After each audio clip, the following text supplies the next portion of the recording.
mlčanlivý a počúvaj.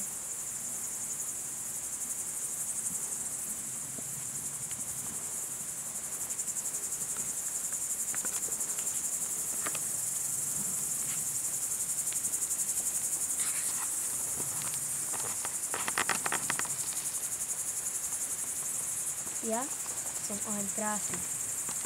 Buď vždy čistý, silný a ochranný prírody.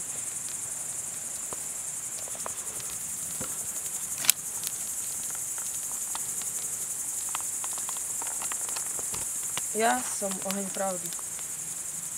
Vždy hovor pravdu, buď pokorný, hraj čisto podľa pravidel.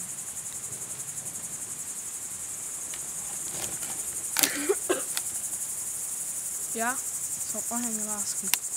Buď láskavý, hovor pravdu a žij radosti.